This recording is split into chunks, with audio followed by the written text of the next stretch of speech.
Salam əziz şagirdlər. Biz bu günləri nitq hissələri haqqında məlumat verəcəyik və ən əsas da isim haqqında müstəqil mənasına, morfoloji əlamətinə, sintaktik vəzifəsinə görə qruplaşan söz siniflərinə nitq hissələri deyilir. Dildə olan sözlər lüğəvi mənasının olub-olmamağına görə iki yerə ayrılır. Lüğəvi mənası olan sözlərimiz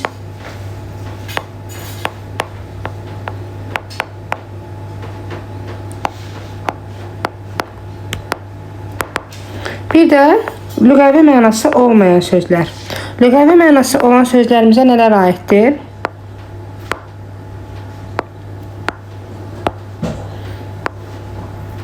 Məsəl üçün dəftər, çörək, kitab,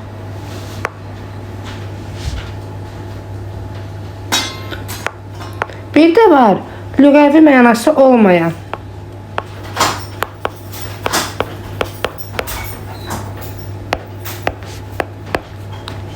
Yəni ayrılıqda heç bir mənası olmayan sözlərimiz üçün, və, ilə, hətta, yəni köməkçi nitq hissələri. Deməli, nitq hissələri iki yerə bölünür. Lüğəvi mənası olanlar, lüğəvi mənası olmayanlar.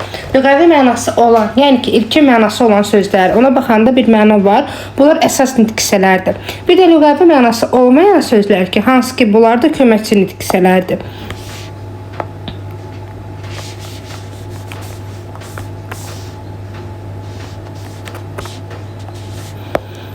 Bizim əsas nitq hissələrimiz hansılardır?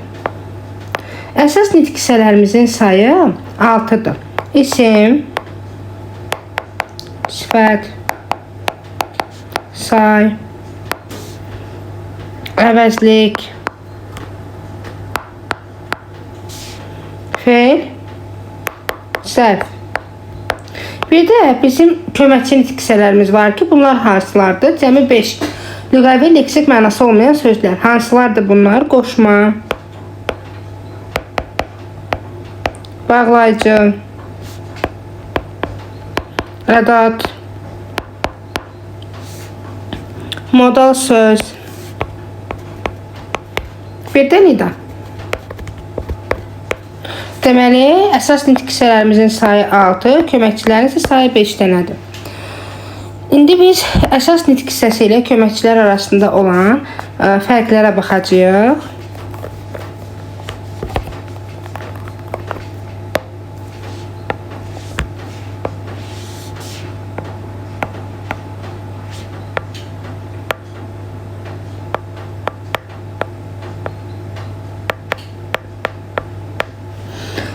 Əsas nitq hissələri, bayaq da dediyim kimi, leksik mənası olur.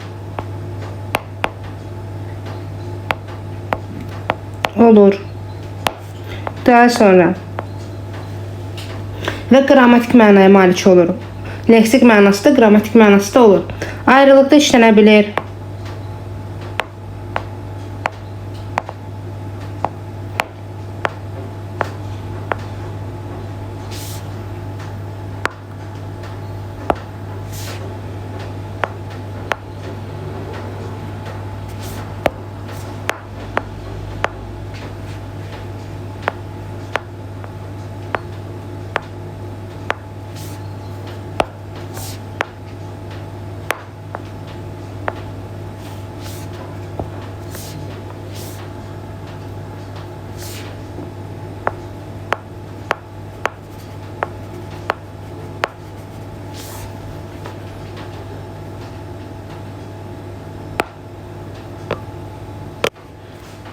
Üçüncüsü, suala cavab verir.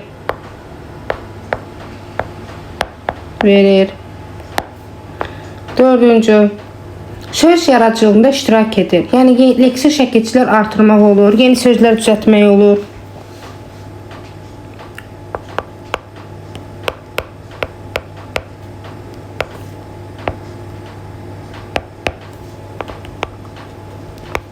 Daha sonra formasına görə dəyişir, yeni qrammatik şəkilçilər qəbul edir. Bunların hamısını qeyd etmək alınmayacaq. Bir də ki, söz birləşməsinin həm əsas, həm də aslı tərəfi ola bilir. Ayrılıqda cümlə üzvü olur ən əsası, ayrılıqda cümlə üzvü olur.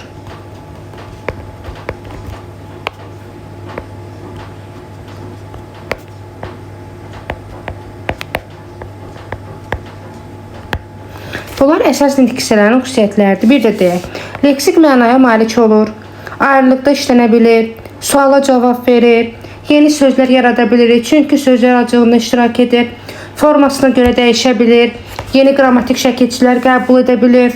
Söz yaradıcılığında söz birləşməsi varsa, əsas nitq hissəsi olan sözlər əsas və aslı tərəfi təşkil edə bilir. Və ən əsas xüsusiyyəti isə ayrılıqda cümlə üzvü ola bilir. Bir də var köməkçi nitq hissələrinin xüsusiyyətləri. Köməkçi nitq hissələrinin leksik mənası yoxdur. Yəni, lüğəvi mənası yoxdur.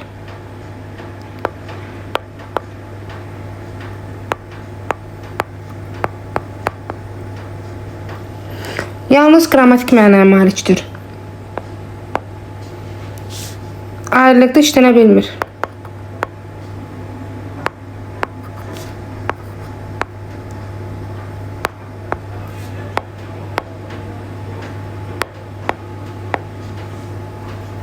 Suala cavab vermir.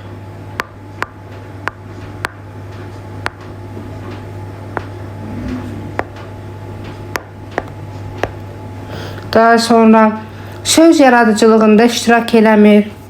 Yeni söz düzəltmək olmur.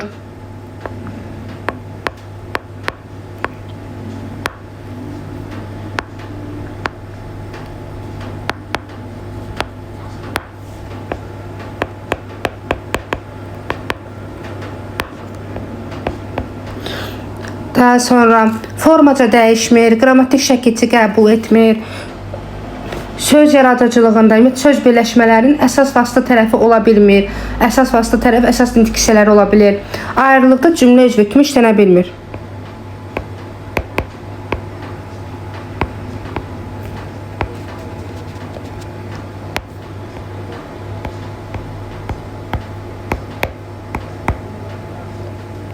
Belə. Köməkçinin əsasdan fərqi budur ki, ayrılıqda cümlə üzvü olmur, suala cavab verə bilmir, ayrılıqda işlənmir, ancaq qrammatik mənaya malikdir, leksik mənası yoxdur, söz yaradıcılığında iştirak etmir, yeni bir söz yaranmır, formaca dəyişmir, qrammatik şəkilçi qəbul etmir, söz birləşmələrinin əsas vasitə tərəfi ola bilmir.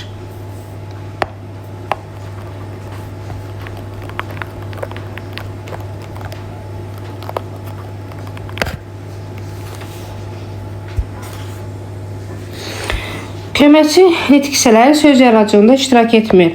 Ancaq ki, bəzi istisna köməkçi nitq hissələri var ki, onlar yeni sözlərin yaranmasında iştirak edə bilir. Məsəl üçün, aid qoşması. Buna iyyət şəkilçisi qoşulmaqla aidiyyət yaranır.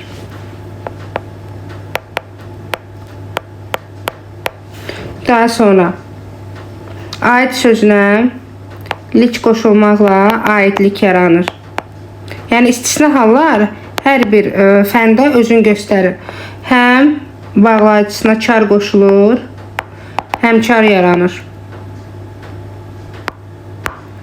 Həm bağlayıcısına fikir qoşulur, həm fikir yaranır. Və yaxud da ki, həm yaşıd.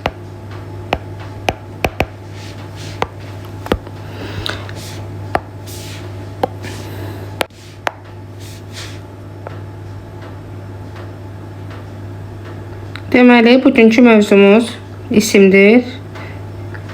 Bir ürək çəkdim, onun da üçün nəqləyə bilmədim. Neyse, deməli, isim haqqında məlumat ümumiyyətlə, ümumi qrammatik mənasına görə əşyanın adını bildirir. Kim, nə, hara suallarından birinə cavab verir. Və əşya sözünün mənası ümumiyyətlə çox genişdir. Burada varlığı olan, təsəvvür edilən, kim nə, hara sualına cavab verən anlayışların hamısına əşya deyilir. Daha biz ancaq istifadə etdiyimiz, əlimizlə toxuna bildiklərimizi isim olaraq saymayacağıq. Yəni ki, əşya dediyimiz zaman daha geniş bir anlayış nəzərdə tutulur. Dilimizdə lüğət tərkibindəki sözlərin böyük bir hissəsini isimlər təşkil edir. Ümumiyyətlə isimlər bir neçə kateqoriyaya bölünür. Biz bu günlərin birinci danışacağıq konkret isimlərdən. Konkret isimlər gözlə görünür və əl ilə tutulması, şəklinin çəkilməsi mümkün ola bilən sözlərimizdir. Bu cür isimlər tələffüz ediləndə də biz həmin ismin məzmunu ilə bağlı müəyyən bir əşyanı, maddi varlığı xatırlayırıq. Məsəl üçün adam, çörək, dəmir,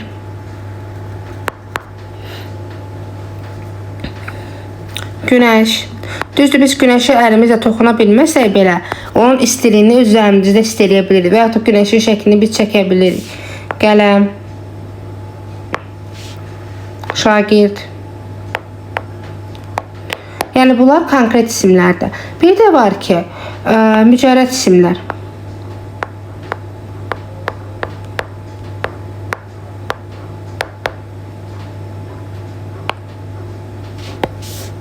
Deməli, mücərrəd isimlər dediyimiz zaman isə gözlə görünməyən, əllə təması mümkün olmayan əşyaların adını bildirən sözlərdir ki, bunlar mücərrəd isimlərdir, hisslərdir, duyğulardır, bunlar da mücərrəd isimlərə aiddir. Yəni ki, bunların maddi varlıq forması yoxdur. Ümumiyyətlə isə birinci konkret isimlər yaranıb, sonra mücərrəd isimlər yaranıbdır. Belə isimlər ümumiyyətlə bizim xəyalımızda, düşüncəmizdə, təsəvvürümüzdə, fikrimizdə formalaşır, mövcud olur. Duyğulardan çox da sevgi, inam, xəyal, arzu, inanc və s. Bir də bəzi isimlərimiz var ki, onlar həm konkret, həm mücərrəd kimi işlənə bilir. Və bir də eyni sözdə, eyni zamanda deyə bilərik ki, bəzi sözlər də vardır ki, onlar konkretdir. Məsəl üçün müəllim. Bir də müəllim sözü, məsəl üçün ki, bu bilirik ki, konkret isimdir. Lakin bəzi isimlərimiz var ki, təbii ki, bütün lıq şəkilçisi qəbul edən isimlərə aiddir. Onlar lıq şəkilçisi qəbul etməklə mücərrədləşirlər. Müəllim insandır. Müəllimlik isə peşə adıdır və buna toxunmaq mümkün deyil. Bu da mücərrəd isim kimi qəbul olunur. Müəllim konkret, müəllimlik isə mücərrəd isimdir. Daha sonra deyə bilərik həkim, həkimlik və s. Bir də eyni zamanda həm konkret, həm də mücərrəd kimi götürülə bilən sözlərimiz vardır. Məsəl üçün analıq sözü. Analıq sözü özü həm mücərrəd, həm də konkret ola bilər. Məsəl üçün onun analıq duyğuları. Analıq isə bir duyğu kimidir. Duyğu, analıq duyğusu. Bu mücərrəd olacaq. Bir də var deyirəm ki, onun analığı gəldi. Bu isə artıq konkretdir. Daha sonra atalıq da eyni qaydada. Saat sözü də eyni zamanda həm mücərrəd, həm konkret olur. Soruşanda ki, saat neçədir? Yəni ki, saatlardan bəhs edəndə 1-dir, 2-dir. Bu olur mücərrəd. Amma qolumuzda taxdığımız saat mənasında isə bu konkretdir. Yəni konkretdir. Eyni zamanda şan sözü də. Şan, şöhrət mənasında mücərrəddir. Amma bir də var deyirəm ki, arının şanı.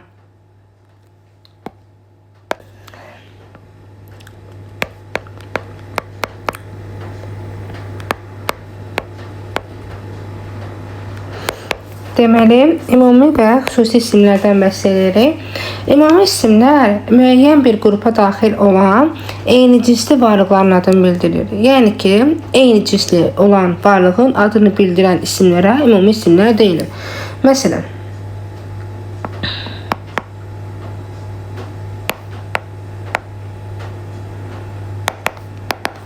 insan,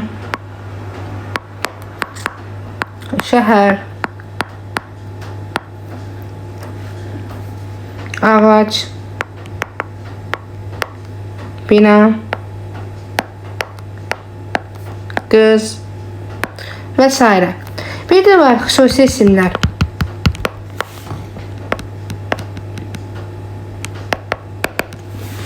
Xüsusi isimlər isə varlığı tək olan, yəni bir-biri ilə eyni olmayan isimlər xüsusi isimlərdir. Yəni o ümumi anlayışları bildirən isimlər ki var idi. Məsəl üçün qız və yaxud da ağac.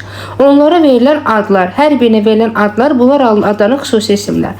Məsəl üçün Azərbaycan,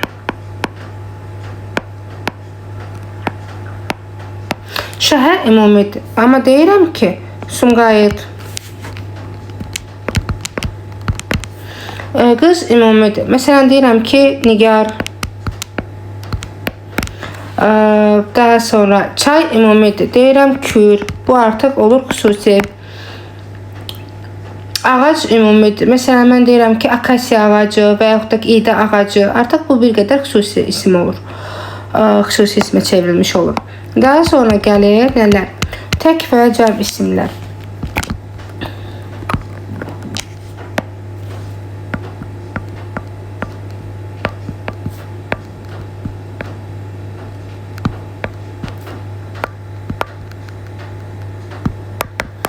Tək isimlər cəm şəkilçisi qəbul etmədən əşyaların ümumi bir adını bildirir. Məsələn, dəftər, qələm, silgi, məktəb. Bir də var ki, cəm.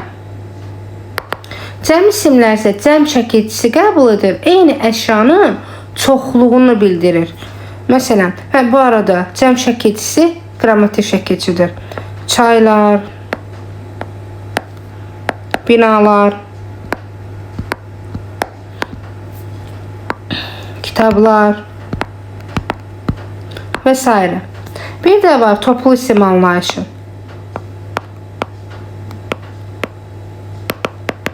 Toplu isimlər cəm şəkilçisi qəbul etmədən tək bir sözlə əşyaların çoxluğunu bildirən isimlərə deyilir. Cəm şəkilçisi qəbul etmədən çoxluq bildirirlər. Məsəl üçün, ordu, qoşun, əhali, dəstə, ilxı, sürü, xalq, naxır, el, cəmiyyət, cəmaat və s. Toplu isimlər də cəm şəkilçisi qəbul edə bilər. Bu zaman cəm ismi hesab olunarlar. Bəli, toplu isimlər çoxluq bildirə bilər. Amma cəm şəkilçisi qəbul etməndə çoxluq bildirir, cəm isim hesab olunmur. Cəm ismi hesab olunması üçün onları qəbul etməsi lazımdır. Məsəl üçün, ordular, qoşunlar, xalqlar və s. Lakin bəzi toplu isimlərimiz var ki, onlar cəm şəkilçisi qəbul edə bilməz. Bunlar hansı sözlərimizdir? Cəmi 3 sözümüz var.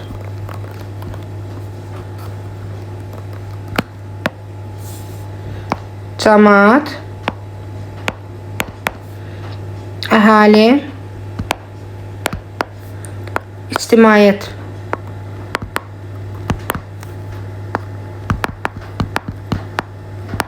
Yəni bunlar cəm isim hesab olunmur. Çoxluq bildirsə də cəm şəkilçisi qəbul etmədiyi üçün cəm isim deyil.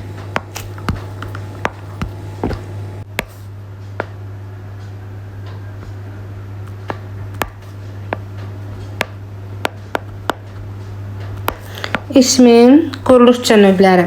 İsmin quruluşca 3 növ var. Sadə isimlər, düzəltmə isimlər, mürəkkəb isimlər. Ümumiyyətlə sadə anlayışı nədir? Bir söz bir kökdən ya da ki kök və qrammatik şəkilçisidən ibarət olur. Yəni sözün daxilində leksik şəkilçisi yoxdursa və ya 2 sözdən ibarət deyilsə, bu sadə isimlərdir, sadə sözlər daha doğrusu. İsimlərə də gələndə isə heç bir leksik şəkilçisi qəbul etmədən kök və qrammatik şəkilçisidən ibarət olan isimlər sadə isimlərdir. Sadə isimlər qrammatik şəkilçisi qəbul edərək formacı dəyişə bilər, amma yenə də bunlar sadə olaraq qalır. Məsəl üçün deyə bilərik kitab, kitablar,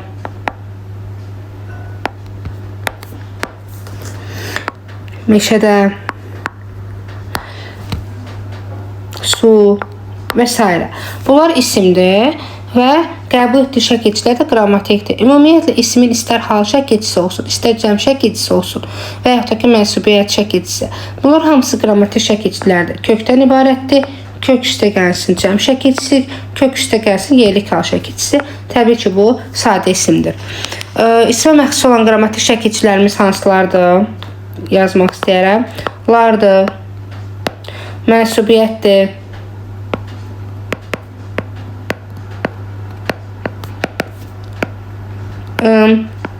ımız, ınız,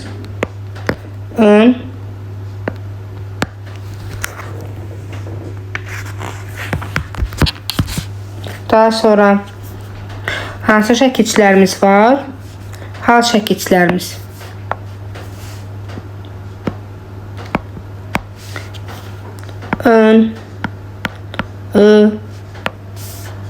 Sonra var da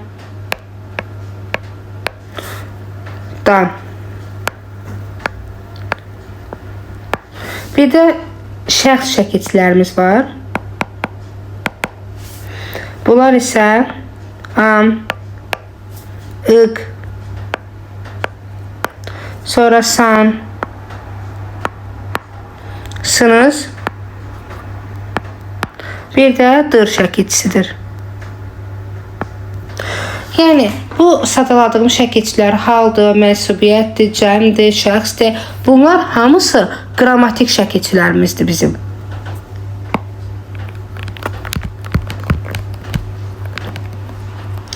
İndi gəlirik düzəltmə isimlərə. Düzəltmə isimlər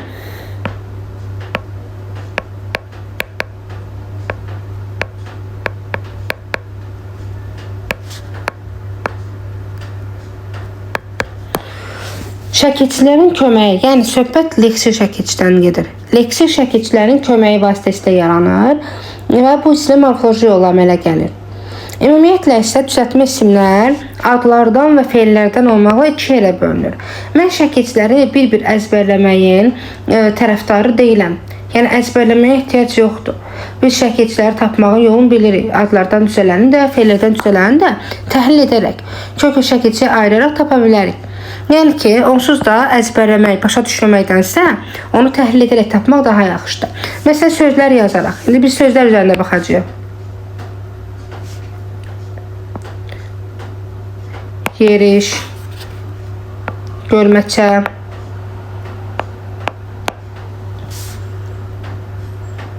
qışlaq, qazıntı, yığıncaq,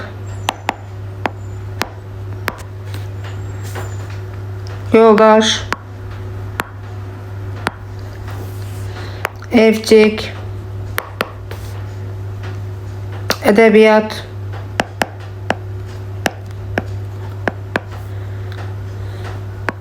içim, əyləncə və s. Biz bunların hardan biləcəyik ki, bu nəydən yaranıbdır, düzdürmü?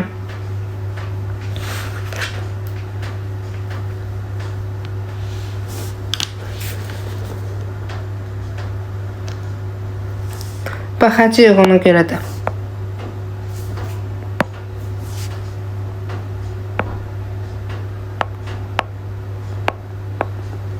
Yeri sözün kökü. Yeriməkdən yeriş yaranıbdır. Biz hardan bilək bu feildən yaranıb addan. Bilirik ki, yerimək, nə etmək feildir. Deməli, bu feillərdən yaranan isimdir. Meydança. Meydan sözün köküdür. Çadə leksik şəkilçi. Meydan daha böyük olur. Meydança nisbətən balaca olur. Çadə leksik şəkilçidir ona görə də. Meydan nə? İsim. Deməli, adlardan yaranıbdır. Sonra, qışlaq. Qış, qışlaq. Deməli, qış nə? İsim. Qazmaqdan qazıntı yaranıbdır. Feildən isim. Qazmaq çünki burada feildir. Burada qazdan ördəkdən söhbət getmir. Yığıncaq sözümüz var dilimizdə. Bəs bu necə olacaq?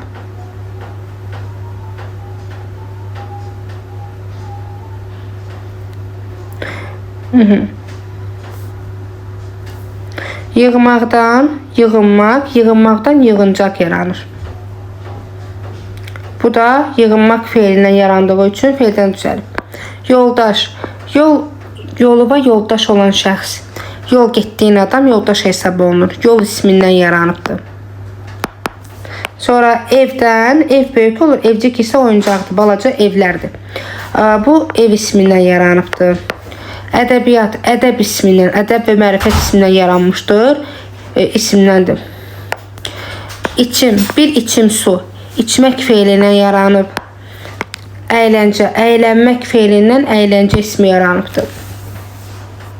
Biz də yadda saxlayaq ki, dağıntı, sarsıntı sözləri var ki, gedib cümlənin kökünü sars deyə götürməyin, dağ deyə götürməyin. Bu hər iki söz sadə sözlərimizdir bizim. Düzəltmə deyil. Daha sonra bəzi sözlərimizdə ıntı şəkilçisi var ki, ıntını bütöv leksik götürəcəyik. Bəzilərində isə t ilə ı-nı ayrı leksik götürəcəyik. Bunları qarışdırmaq lazım deyil. Diqqətli olmaq lazımdır. Məsəl üçün, baxaq, yeyinti sözünə. Daha sonra çöküntü. Daha sonra qırıntı. Bu sözlər bu hissəcik bütöv bir şəkilçi kimi götürülür. Çünki dilimizdə yemək, çökmək feillərindən yaranan sözlər hesab olunur bunlar. Yeyinmək, çökünmək, qırılmaq kimi sözlər yoxdur. Yeməkdən ona görə yeyinti yaranıbdır. Çökməkdən çöküntü, qırmaqdan qırıntı. Yəni burada ıntı bütöv leksikdir. Çünki dildə yeyinmək, çökünmək sözləri yoxdur. Lakin bəzi sözlərdə isə ıntı iki yerə bölünür. Onun üstəgəl t kimi götürüləcəkdir. İki leksik kimi götürüləcəkdir. Bunlar hansı sözlərimizdir? Məsəl üçün, döyüntü. Döyüntü sözünün kökü döymək, döyməkdən döyünmək, ürəyim döyündü. Döyünməkdən döyüntü yaranır. Və yaxud da ki, götürək görüntü sözünü. Gör sözün kökü görünmək, görünməkdən görüntü yaranmış olur. Yəni ki, dilimizdə görünmək də, döyünmək də olduğu üçün ıntı şəkilçisi iki yerə parçalanır. Biz bu şəkilçi haqqında məlumatı lan və laş şəkilçilərində də demişdik. Söz yaracığındakı nə zaman la və n, nə zaman lan deyə və yaxud da ki, laş deyə götürüləcəkdir. Mürəkkəb isimlər haqqında danışacağıq. Mürəkkəb isimlər iki və daha artıq mənalı sözün birləşməsindən yaranır. Kökdən və kökdən ibarət ola bilir. Təbii ki, köklər arasında biz bəzən leksik şəkilçidən də istifadə edə bilərik. Məsəl üçün, deyirəm ki, gəlimli, gedimli dünya. Gəlimli, gedimli dünya ifadəsində gəlimli və gedimli sözləri mürəkkəb isimlərdir. Sadəcə olaraq həm də burada tərəflərində leksik şəkilçilər var. Biz daha tərəfində leksik şəkilçi qəbul etdiyi üçün biz bunu düzəltmə götürə bilmərik. Və yaxud da götürək biz xoşbəxtlik sözünü. Xoşbəxtlik sözündə də iki dənə müstəqil mənalı sözümüz var, birləşibdir. Xoş və bəxt. Eyni zamanda leksik şəkilçi də var. Yenə də bu mürəkkəb olaraq qalır. Yəni mürəkkəb sözlərin də daxilində leksik şəkilçilər işlənə bilər. Daha sonraki nə danışacağıq? Ümumiyyətlə, deməli, mürəkkəb isimlər sintaktik yolla düzəlmiş hesab olunurlar. Bitişik yazılanı da olur, defisdə yazılanı da olur. Amma mürəkkəb isimlərin, yadda saxlayaq ki, ayrı yazılanı olmur. İsimlərdən söhbət gedir. Təbii ki, mürəkkəb sözlər ayrı yazıla bilər. Amma sırf isimlərdən söhbət gedirsə, isimlər bir bitişik, bir də defisdə yazılırlar. İki ismin birləşməsindən əmələ gələnlərimiz vardır ki, bir vurğu altında deyilənlər. Məsəl üçün, maral göl. Burada da mən bir çox növləri, bir çox sözləri yazacağım və onları belə deyim ki, təhlil edəcəm. Döşək üzü,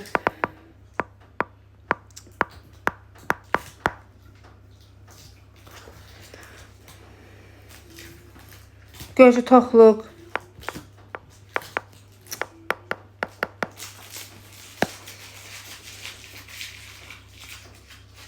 Quş həbbəyi.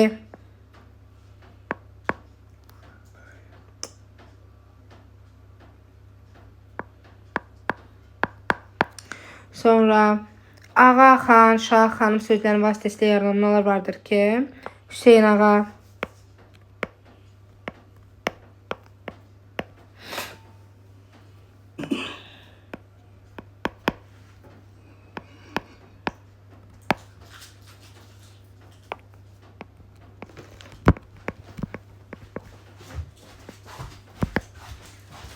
Və s. İndi bunların təhlilini verək. Maral göl iki ismin birləşməsi vasitəsilə yaranan sözdür. Döşək üzü, bəs döşək üzü isə sadə və düzəltmə sözün birləşməsindən yaranıbdır. Döşəməkdən döşək, üz ifadəsi isə yəni də öz qaydasında. Yəni bir tərəfi sadə, bir tərəfi isə düzəltmədir. Gözü toxluq iki müxtəlif mənalı sözün birləşməsindən yaranıbdır. Lakin tərəflərindən biri sifətli və lıq şəkilçisi qəbul edib. Quş həbbəyi ifadəsinə baxaq. Quş həbbəyi ifadəsi isə mənsubiyyət şəkilçisi sözün iştirakı ilə yaranıbdır. Yəni quşun həbbəyi burada mənsubiyyətdir. Hüseyin ağa, ağa, şah, xan, bəy sözlərinin bu kimi ləqəblərin isimlərə qoşularaq mürəkkəb isim yaratdığı görsənibdir. Məsələn, Hüseyin ağa, bundan başqa misal göstərmək olar. Şah Səniyə, Balabəy və s. Müğənni Balabəy. İsim və sifətin birləşməsindən yarana bilən söz qara toyuqdur.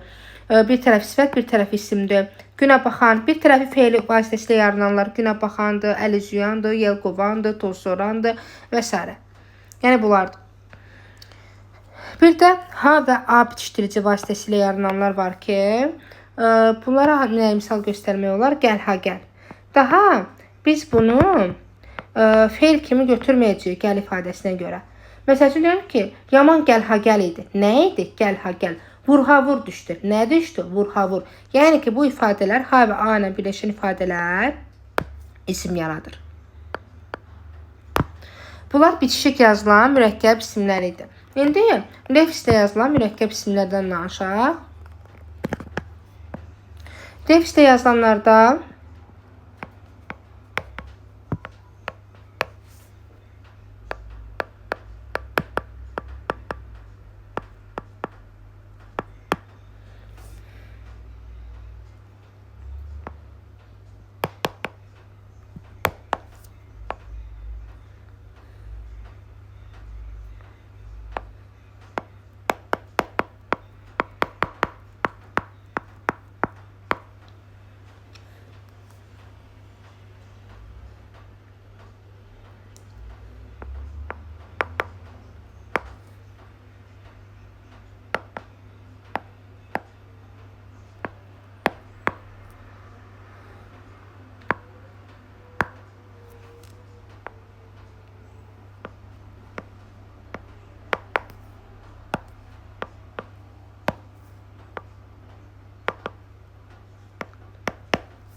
bu sözlərə baxaq.